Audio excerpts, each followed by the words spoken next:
Welcome to the Young Turks. Cenk, Uygur, and Kasparian with you guys. America, I welcome thee. We are going to have a fantastic show, of course. All right, what are we going to talk about? We're going to dissect the Trump town hall a little bit more. Okay, get in there and do a little surgery, as my daughter says. Like a high school science class from the 1950s. Right. Not from now. Not from now. Okay, but in this case, it'll be the media and politics that is the frog that we are dissecting, okay? So, and a lot more where that came from, including, finally, super babies. I told you. Okay, that's gonna be later in the program. Casper. Well, why don't we begin with that ferocious debate in regard to CNN hosting that town hall? I know you said earlier that you will not comment on the platforming of such atrocious disinformation, but I would. I think it was a profoundly irresponsible decision. I don't think that I would be doing my job if I did not say that. And what we saw tonight was a series of extremely irresponsible decisions that put a sexual abuse victim at risk, that put that person at risk in front of a national audience, and I could not have disagreed with it more. It was shameful. Representative Alexandria Ocasio-Cortez is pretty viciously criticizing CNN and its decision to host Donald Trump in a town hall. Now that took place just one day after Trump was found guilty in a civil case involving the sexual assault of E. Jean Carroll, a writer, and the defamation of her after the fact. Now, there are criticisms coming at CNN both internally and externally. For instance, CNN's own Oliver Darcy wrote about the internal criticisms, and I want to get to that. But before I do, Cenk. Yeah, so look, I couldn't disagree more with AOC there. I think that it's a totally wrong-headed way to go. Guys, on the left, we should not be worried about other people speaking. We should speak and defeat their ideas, okay? So you're not gonna be able to shut Trump up anyway. He'll just go on Fox News, Newsmax, et cetera, et cetera. You think you're not going to platform him when he's the leading Republican candidate? Do we really think we're gonna keep the head of the Republican Party and a former president off of all of the airwaves for the rest of the campaign? That is an absolutely preposterous idea. I have a much better idea, but we'll talk about that as we proceed. I believe that the meltdown that's currently taking place in response to that CNN town hall is more an indictment of the Democratic Party and its inability, in their minds, by the way, to beat the nonsense coming from Donald Trump. Because the way they're coming across, and I don't think they realize this, but the way they're coming across is, oh my God, we need to suppress him. We need to avoid giving him the opportunity to speak, because when he speaks, his message is so alluring and so popular that we couldn't possibly conjure up the policies and the courage to stand against him, right? Stand up against him. And like, I don't understand. The thing is, I think we should have a lot more trust in the independent voters. Really, the election's gonna come down to that. And what gives me faith in those voters is we've already seen how they've rejected Donald Trump in the midterm elections. Now, what do I mean by that? He didn't run in the midterms, right? But he kind of did. All of his endorsed candidates, yeah, they won the Republican primaries. And then they proceeded to lose in the general elections in various congressional seats that they ran for, or Senate seats that they ran for. And I mention that because have some faith in the American voters. The thing that I will say about that town hall that I didn't like is when you stack the audience, the town hall audience, with Trump supporters who applaud every terrible thing he says, it provides an illusion to the viewer that his ideas are popular. Yeah, that was a problem. Well, I agree and disagree with you. I'll get to that in a second. But first, look, no one's saying, or at least no rational person is saying that what he said about E. Jean Carroll wasn't atrocious, and how the crowd reacted wasn't atrocious. It was, but that doesn't mean you should censor it. And remember, guys, this is an old mainstream media trick done mainly to progressives. Oh, we don't like what you have to say. That's it, we're not allowing you on air. That's how they banned almost all progressives for the last 40 years from being on air. Now, do we say atrocious things like Donald Trump? No. We say things like, hey, maybe everybody should have health care. But to corporate media, that is considered atrocious. And they've, quote unquote, shadow banned us all these years. And your solution to that is, let's also ban Trump? No, let's get everybody out there and having an actual conversation, which the people who are saying like, hey, you know what? CNN should do a progressive town hall. Yes, it's exactly right. You counter with more speech. You don't go cower in a corner and go, oh, Trump said something. Yeah. So what? You have to run against the guy, which leads me to one of my main points, which is, why isn't Biden asking for 2 town halls? Why isn't he asking for 1 town hall? Why aren't his advisors livid that CNN is not doing a town hall for him? I'll tell you why. Because they don't want him out there, because they think he sucks.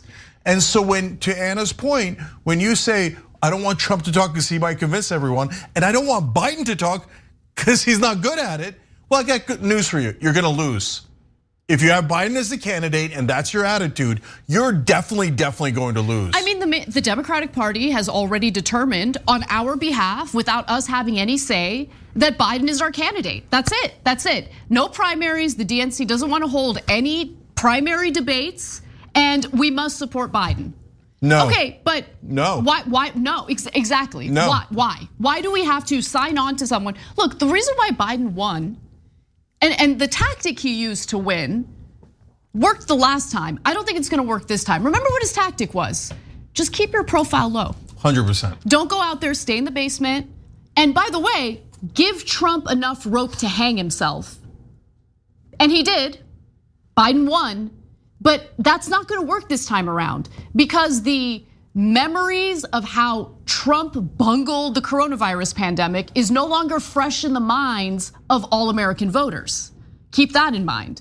And the other thing is, look, if you have already served 4 years as president of the United States, and most Americans have either noticed no difference in their quality of life from, that transition from Trump to Biden, that's a problem too. It's a massive problem. Okay, that is an indictment on the Biden administration and the Democratic Party.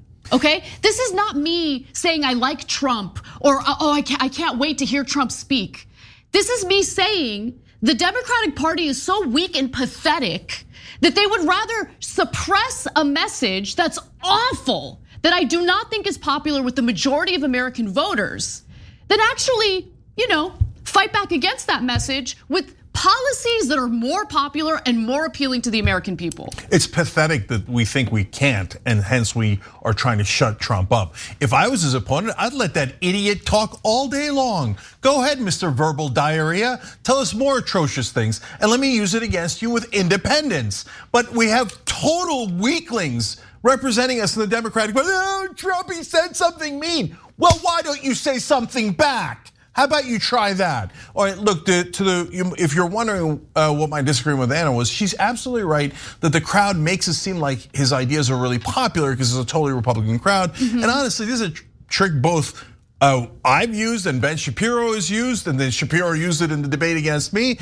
where you stack the crowd. Once you stack the crowd, it makes a giant difference in people's perception. On the other hand, the part I disagree is, it's a Republican town hall. So Republican voters are gonna come.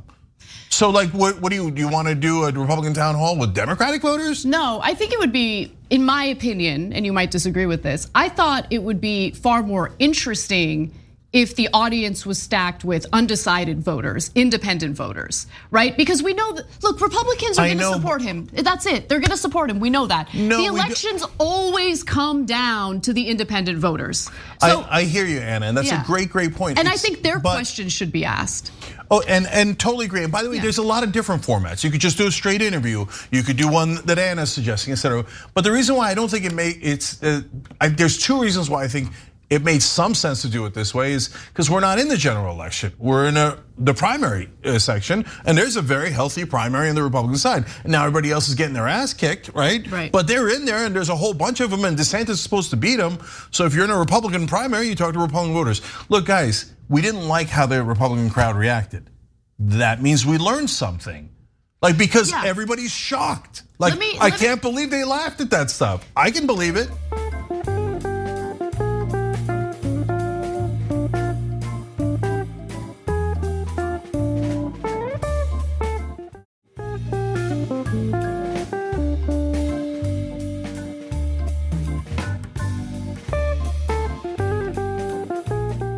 I want to show you guys an example. So this moment definitely stood out. This is the moment that AOC was referring to.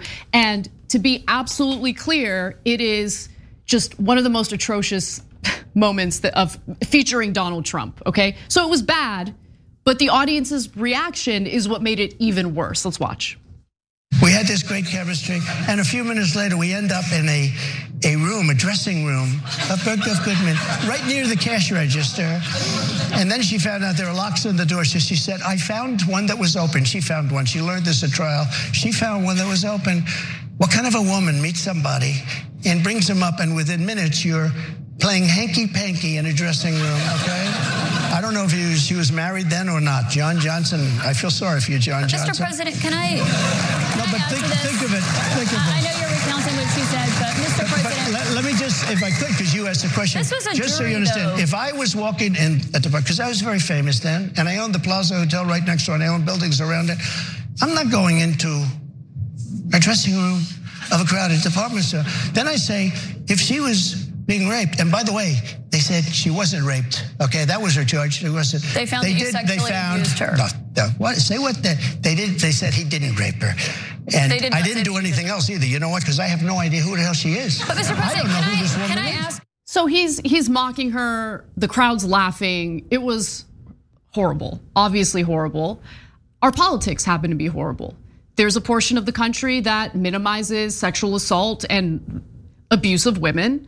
And the fact that they were laughing, yeah, it was really difficult to take that in. But those people exist. They're part of the electorate in America.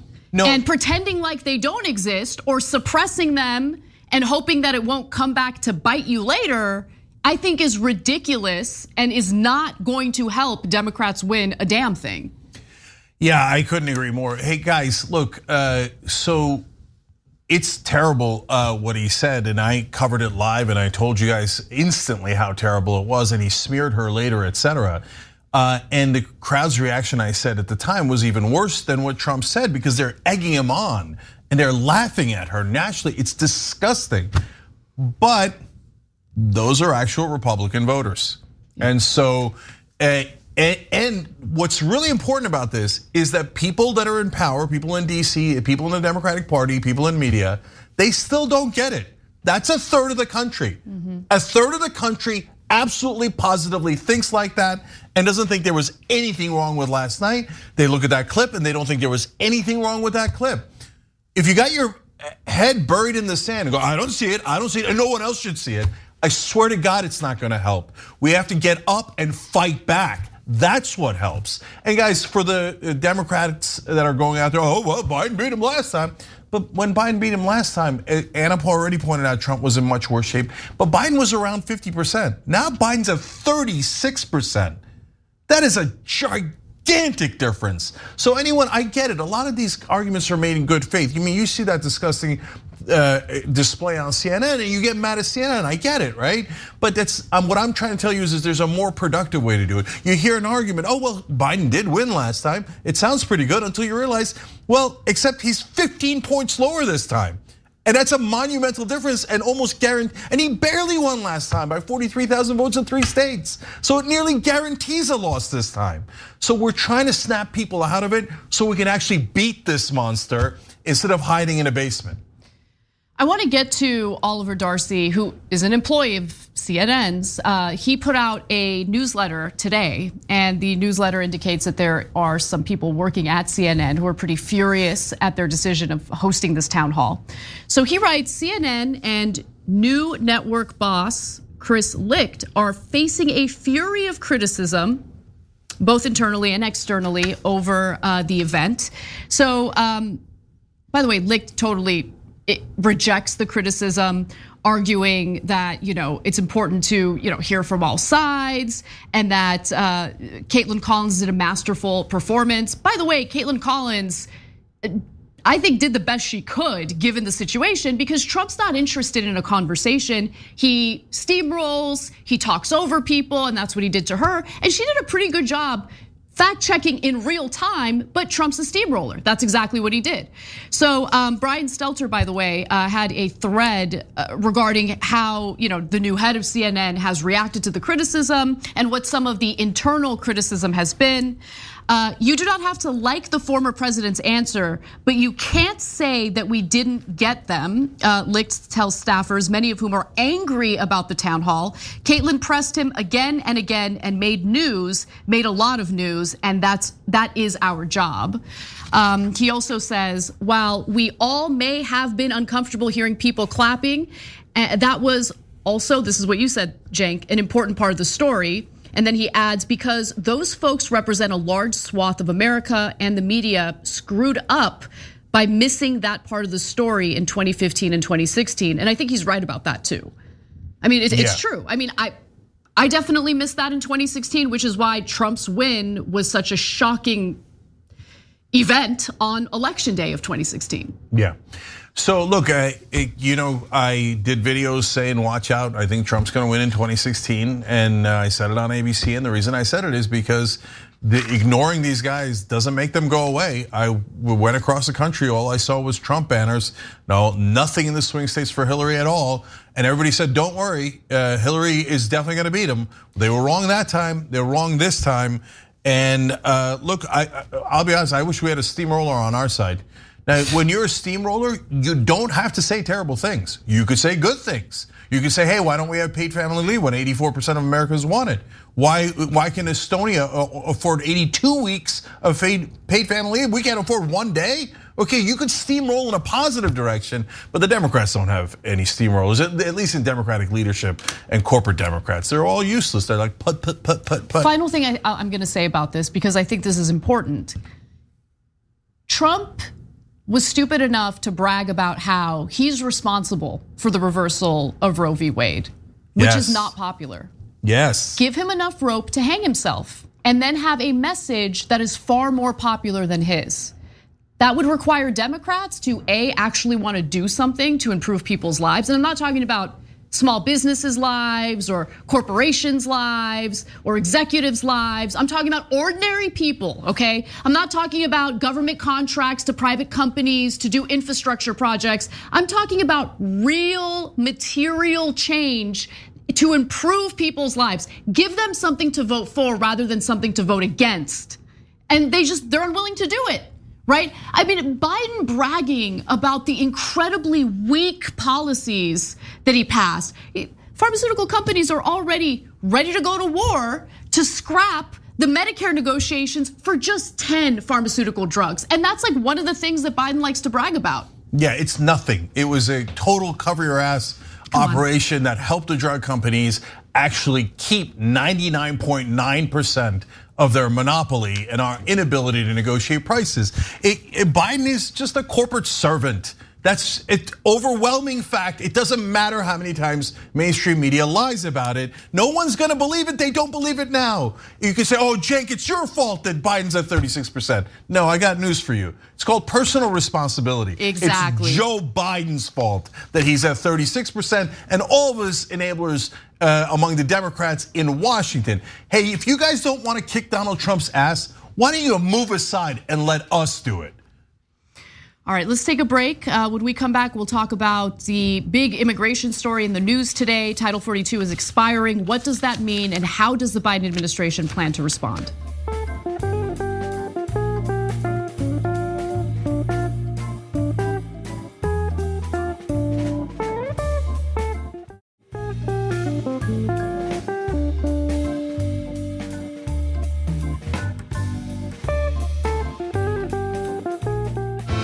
Back on TYT, Cenk and Anna with you guys, and also Peter Angelo, who just became a member. Thanks, Peter, we appreciate it. Peter hit the join button below the video. I like to point down like my dad. He likes to use his hands a lot when talking. All right, Anna. Let's talk a little bit about immigration. Tonight at 11:59 p.m. Eastern Time, the pandemic-era Title 42 public health order will end.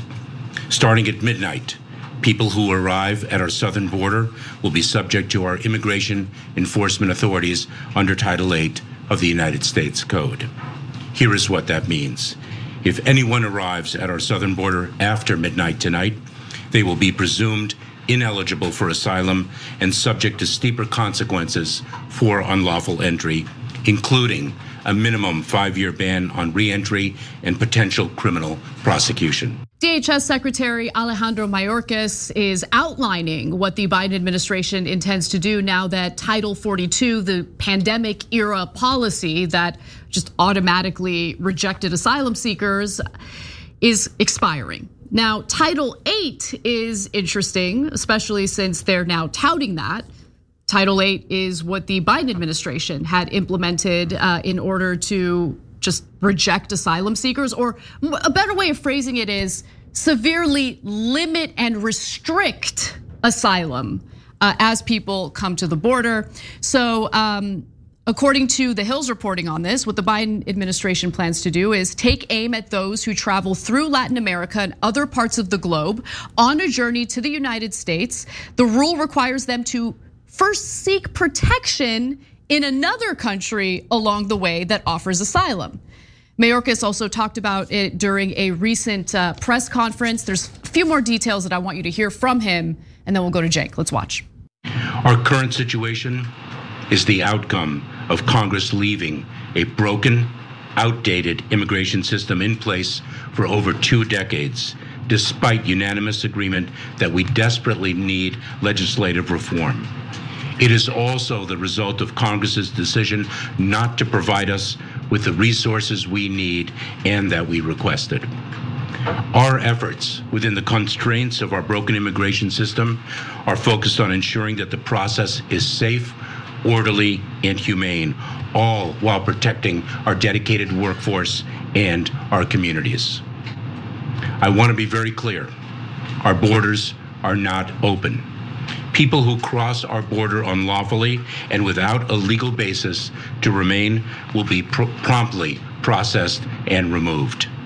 So I gotta say, Cenk, it seems like they're just extending Trump-era immigration policies, right? Because previously, if someone had entered the country through illegal means, let's say they did not go through a port of entry and instead crossed the border illegally, if they were caught by border agents, they could just say that they are seeking asylum, and then they would get their opportunity before a judge, an immigration judge, who would make a decision as to whether or not their asylum claim is legitimate. Trump changed that. So Trump implemented a policy where, no, you come in through illegal means, then we are not going to process your asylum claim. You have to go in through ports of entry. And then he, of course, had Border Patrol agents block ports of entry. So that was the one thing he did differently from what Biden is about to do. But I mean, I thought Biden was supposed to be the more humane individual here. In fact, in one of the debates when prodded by Julian Castro, who was running against him, Biden claimed that Donald Trump is the first president to do this exact policy, and he found it to be horrible, atrocious, can't believe it. Well, congratulations, Joe Biden's now the second president to do it. I actually want to show you guys the receipts. So this was on the debate stage with Donald Trump right beside him. Let's watch. This is the first president in the history of the United States of America that anybody seeking asylum has to do it in another country. That's never happened before in America. That's never happened before in America. You come to the United States and you make your case that I seek asylum based on the following premise, why I deserve it under American law. They're sitting in squalor on the other side of the river. And they will continue to sit in squalor on the other side of the river. That is exactly what will happen. Okay, now let's talk about how politically irrational this is. I'll be kind. So you're gonna copy Donald Trump's policy that you're on tape, both in the primaries and in the general election, saying it was a terrible policy. Okay, so now, how many MAGA votes do you think you're gonna pick up with that? No, serious question. But you have to understand something. For all of you at home, you all think like, well, we all get it, Cenk. What's the hard part? He's not gonna pick up any MAGA votes, any Republican votes. How could he pick up any votes by copying Trump's policy, right? But you have to understand the reason why I'm saying it is because everyone in Washington thinks it's a brilliant policy. They're like, oh, bravo. You go right wing, because they think they're already in the general election, they're not worried about a primary. You go right wing and you pick up their votes. Why would you pick up their votes? They're already right wing. It's a disaster. But it's a thing that people in Washington have believed for 40 straight years. Why, by the way, there's a real reason why. Because all their donors are right wing. So they want an excuse to be right wing, and they're like, oh, yeah, if you wanna, get votes, you do the exact thing as the other party? And what do? You also take energy out of your own base who now don't want to support you, and you seem like a hypocrite. You literally could not play it any worse. Okay, so best case scenario, what's going through the Biden administration's mind is we're not gonna pick up MAGA votes, but maybe if we implement the same policies as Trump, maybe the conservative media will back off and stop attacking the Biden administration, which they probably are that. Again, I'm gonna try really hard not to say dumb or stupid. So they probably are that irrational that they would think. Irrational is a good word because that is an irrational thing to think. Yeah, conservative media. Now they'll go easy on you, Joe. Okay. Brilliant. But guys, okay, first let me give you some more details about Biden's response to Title 42 expiring, because there's more to this. So as Mayorkas also noted in that press conference, quote, "We are finalizing a new rule to encourage individuals to use available, lawful, safe, and orderly pathways to enter the US. The rule presumes that those who do not use lawful pathways to enter the US are ineligible for asylum. So again, if they don't enter through a port of entry, then their asylum claim isn't even considered. They're immediately deported and they can't even apply for asylum for 5 years. So the other thing that they're trying to do is get migrants to just try to get citizenship in some other country that they would otherwise pass through to get to the southern border. The other thing they're doing is, hey, how about you use this handy dandy app that's super glitchy, that has given us all sorts of problems, to just check to see if you would even be eligible for asylum. And that'll be more efficient, except it hasn't been efficient. And you're asking migrants, many of whom are being smuggled by human traffickers, okay? Many of whom might not even speak English. You're asking them to use a glitchy app to figure out whether or not they would be eligible for asylum. That's the big solution to all of this. It's ridiculous. And look, I'm fair in noting that the executive branch can't unilaterally solve this, okay? So what Mayorkas said in regard to the inaction of Congress was absolutely correct. That is one thing that he said that I agree with. Congress dropping the ball on this and Republicans having this simultaneous meltdown over Biden's response is ridiculous. How about you guys do your jobs? But they refuse to engage in any type of conversation regarding legitimate, robust immigration reform. So if you're not gonna do your job, you can't then turn around and cry about the migrant crisis. And to be sure, they're expecting, this is from the Biden administration, they're expecting at least 13,000 people to come to the southern border every single day. So that's a crisis. And to just have this, honestly, in their minds, easy solution of going back to what Trump did is not the right answer. So look, guys, there is, of course, something you could do. I always like to do constructive critique, not just tear things down. So could Biden do something differently? Of course, you could say, look, I need funding for thousands of judges at the border, because what we need to do is, we're America. When people come to us, we give them a fair shot, okay? That's something that his base would love to hear, and a lot of independents would love to hear. But we need to process these quickly, and we need people to say, okay, you've come in, we're not just gonna let you run into the country, there's a border, okay? So you're gonna have to come, but you get to make your case for asylum. But in order for us to do that efficiently enough, so we're turning people around, right? Accepting whoever makes sense, and unfortunately not accepting folks who don't have a legitimate claim, well, then I need judges. Then you ask the Republicans for it, and when the Republicans say no, which they will, then you turn around and go, exactly. The problem at the border is the Republicans' fault. Exactly. 100%. They won't let us process these guys efficiently. Instead, they're letting them just run into the country because they won't let us give us the resources we need. You would need a strong leader to do that, and Biden ain't that guy.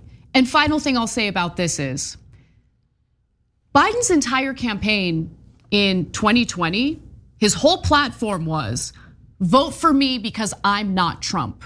Vote for me because I'm the one who can beat Trump. Vote for me, I'm the more decent, humane person. How exactly does he plan on pushing that message when some of the main policies that he attacked Trump on are the very policies that he is now falling back on, like this immigration policy? Yeah.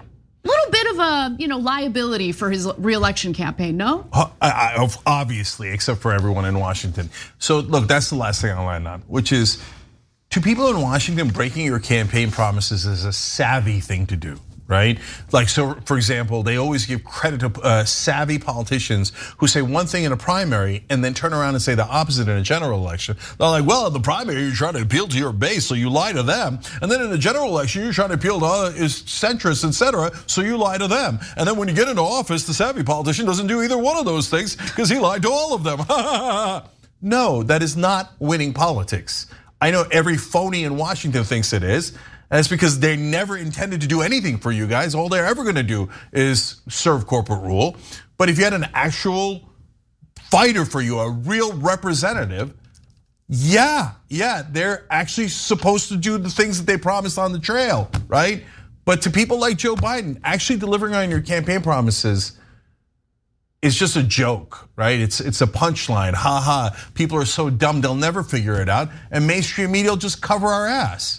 No, you're clearly breaking a campaign promise. We see you, brother. We see you.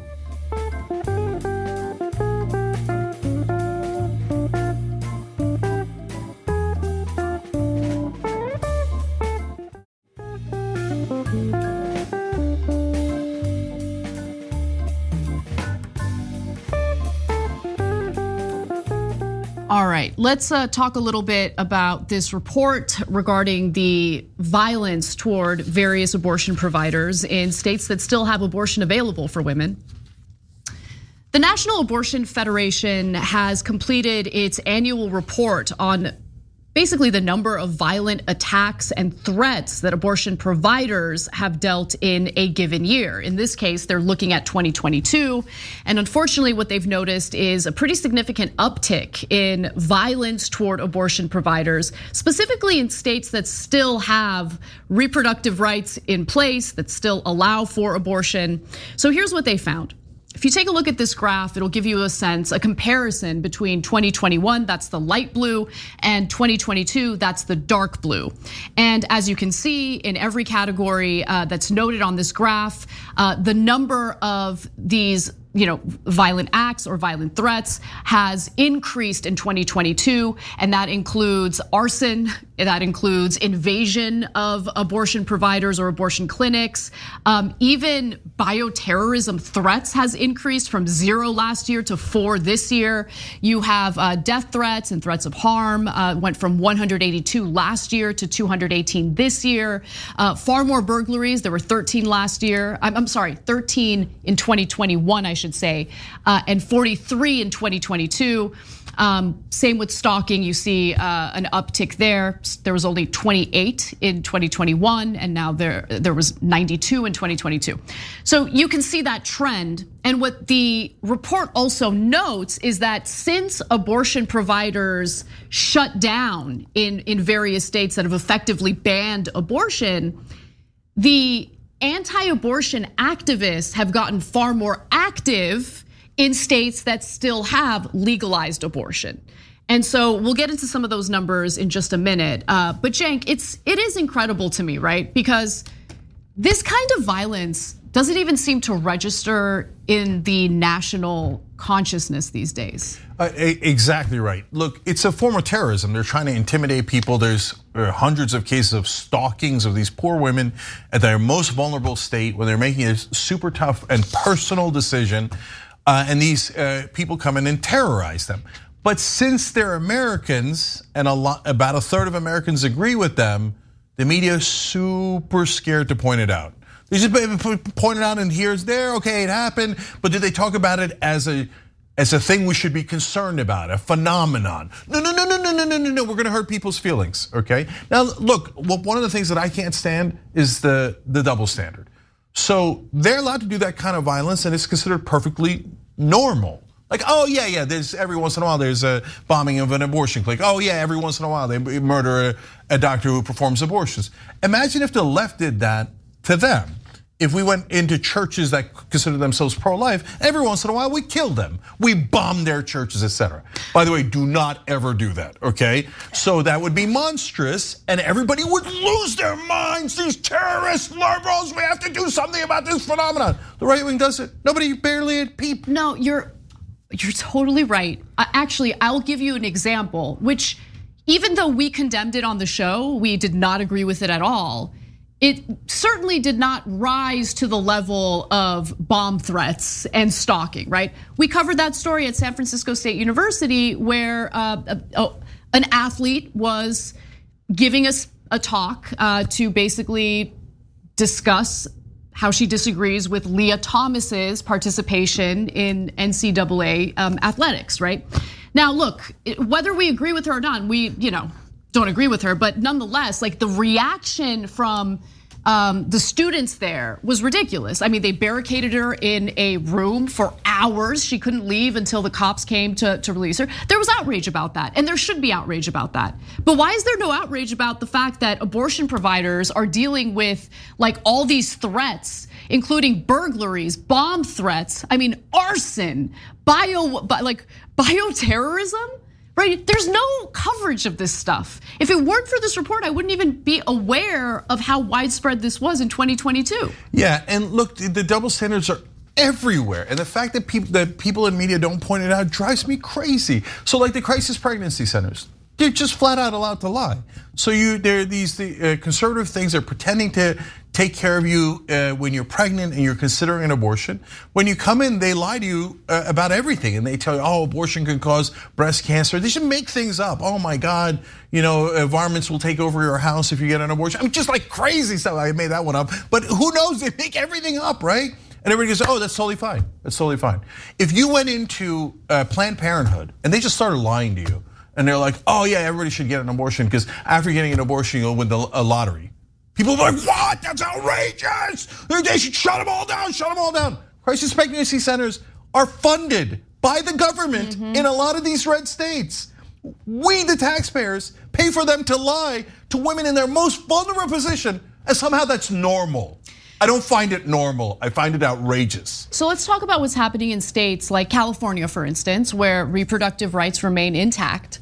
As I mentioned, the anti-abortion activists, the right-wing zealots, have focused their attention on these types of states, right? So in states where abortion is protected, stalking, for instance, increased by 913% from 8 cases in 2021 to 81 cases in 2022, okay? So as they shut down more clinics, the crazies are targeting the smaller number of clinics that exist, including in states where it's legal. They're like, oh yeah, good, now we have less targets. We can concentrate our forces, our terrorists, against these particular clinics. Let me give you a specific example that was outlined in a HuffPost report on this. So Julie Burkhart, president of Wellspring Health Access Abortion Clinic in Casper, Wyoming, and also co-owner of another abortion clinic, Hope Clinic in Illinois, recounted how weeks before the Dobbs decision came down,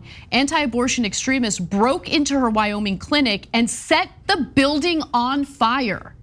She and her team were set to open the new clinic in just a few weeks, but the fire destroyed everything, forcing them to renovate for another 11 months before they could finally open and see patients. And look, if you go back several decades, this is not uncommon. These kinds of threats, these types of acts of violence have happened for decades, and it is interesting to see how the double standard plays out, how certain acts of violence not related to anti-abortion terrorism get lots of attention, but this kind of stuff, barely any. The National Abortion Federation has tracked incidences of violence and disruption since 1977. In that time, anti-choice extremists have committed 11 murders, 42 bombings, 200 arsons, 531 assaults, 492 clinic invasions, and 375 burglaries. So guys, if you think terrorist is too strong a word, I mean, what do you call a firebombing? What do you call an assassination? I mean, that's literally the definition of terrorism to do that to civilians for a political cause. So an easy example, if a Muslim fundamentalist who came into a prominent church and firebombed it, what do you think would happen? The whole country would talk about that nonstop. It would be referenced for not years, but decades, right? Did you all hear about the Wyoming firebombing? I'm sure some of you heard it because you care about the news, et cetera, and you're progressive and you care about women's issues. But I bet you tons and tons of you didn't even hear it, and you guys pay attention to the news more than anybody else does. Barely a story at all, definitely not a national story. They firebombed the place. But in America, when the right wing does terrorism, it's fairly normal. So we don't make a big deal out of it. That's disgusting. What's also disgusting is primary care consolidation, which is making healthcare even worse in America. We've got that story and more coming up. Don't miss it.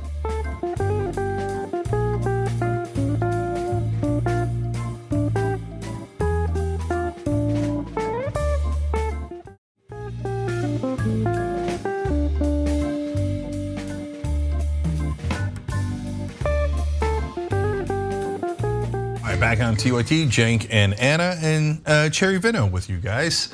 Thank you for joining, and you could do likewise. Hit the join button below the video on YouTube or tyt.com/join.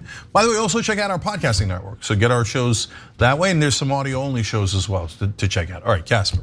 I want to talk a little bit about primary care in America, which of course was already deeply flawed, but unfortunately it's getting worse and will continue to get worse. Primary care in America is being consolidated as these major companies and corporations buy up doctors' groups and even private practitioners who are operating, their own private business. Now, this is an issue because the consolidation usually translates to less options and poor care. And we're also talking about primary care doctors who typically, in the medical industry, get paid the least and are incredibly overworked. But when it comes to the profits they bring in for hospitals, and in this case, corporations, let's just say that big capital sees dollar signs. So this is what's happening. It was a great report, by the way, in the New York Times. This is a good example of some of the good reporting they do. And just to give you a sense of how widespread this has become, between 2010 and 2011, the total capital raised for private investment in primary care in the United States increased by a factor of more than 1,000, from 15 million to 16 billion with a B. Okay, so that gives you a sense of how much money is being poured into this. And I'll tell you who some of the biggest players are. CVS Health, of course, with its sprawling pharmacy business and ownership of the major insurer Aetna, paid roughly $11 billion to buy Oak Street Health, a fast-growing chain of primary care centers that employs doctors in 21 states. And Amazon's bold purchase of One Medical, another large doctors group, for nearly $4 billion is another such move. Now, remember, there's also this privatized Medicare model, which is something else that it's like a perk for these corporations because it allows for them to essentially overcharge the Medicare system through Medicare Advantage. I'll give you the details on how that happens in just a moment. But Cenk, just when you think that the privatized healthcare model, the for-profit healthcare model in America couldn't get worse, here we are. They always find ways to make it worse. 100%. So in this case, when you see some of the top finance people in the world pouring in 1,000 times bigger investment into an area, into a sector, that means they find that to be an attractive place to invest. Why do they find it to be an attractive place to invest? Because they think that there are efficiencies to be found. Now, what does that mean? And efficiency means, well, we're gonna cut our costs and we're gonna raise our prices. And that because they think that the costs are too high, the services are too high, there's too many employees and not enough revenue. So that's why they rush in and they pump up the prices on you guys.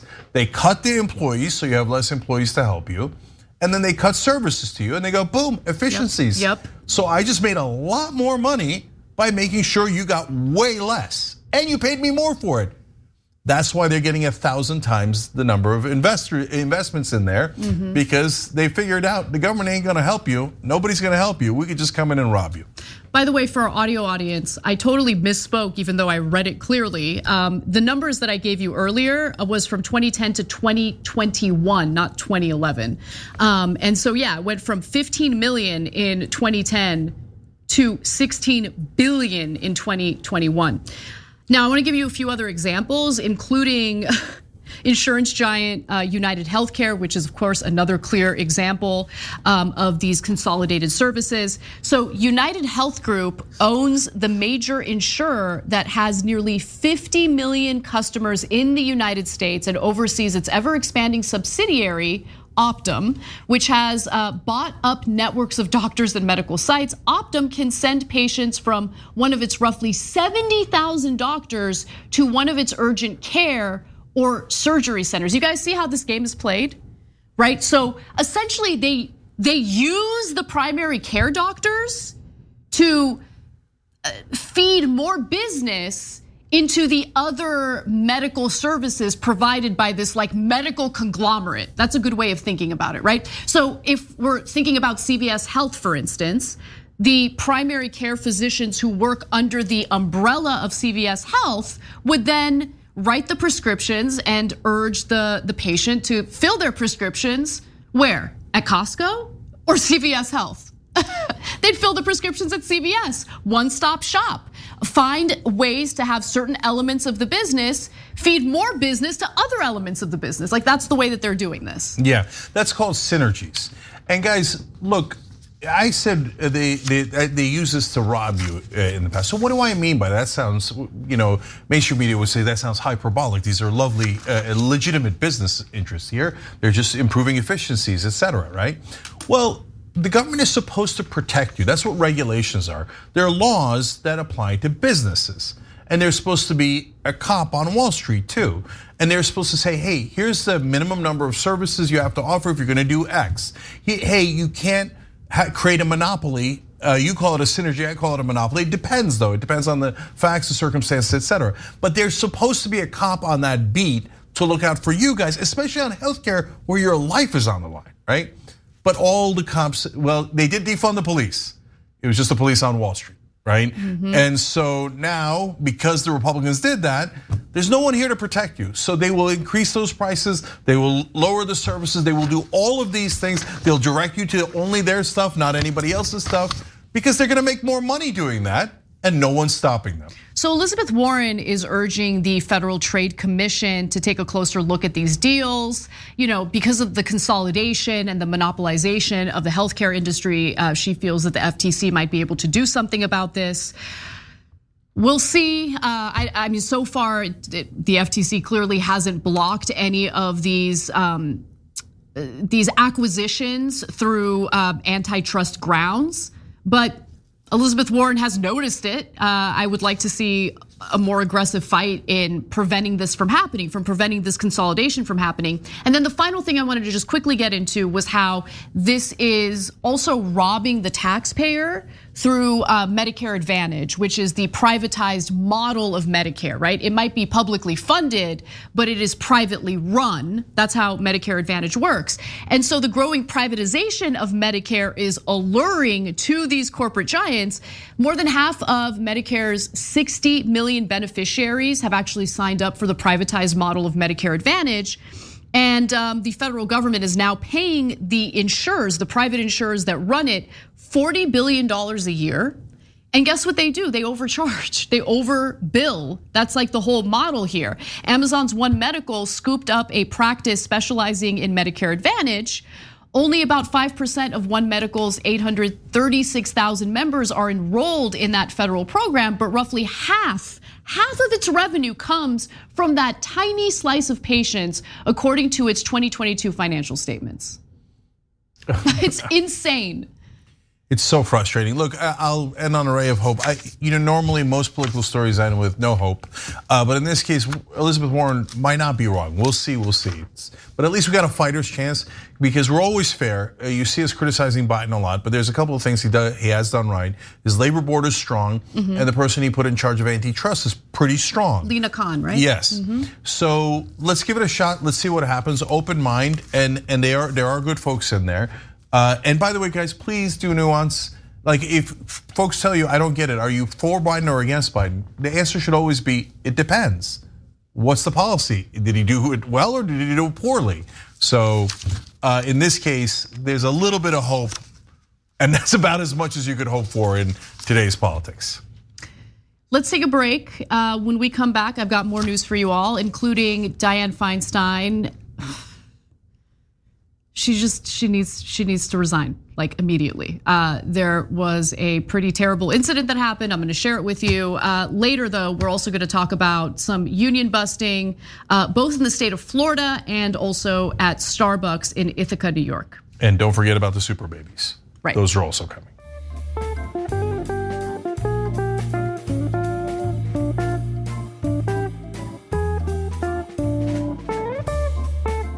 Thanks for listening to the full episode of The Young Turks. Support our work, listen ad-free, access members-only bonus content, and more by subscribing to Apple Podcasts at apple.co/TYT. I'm your host, Cenk Uygur, and I'll see you soon.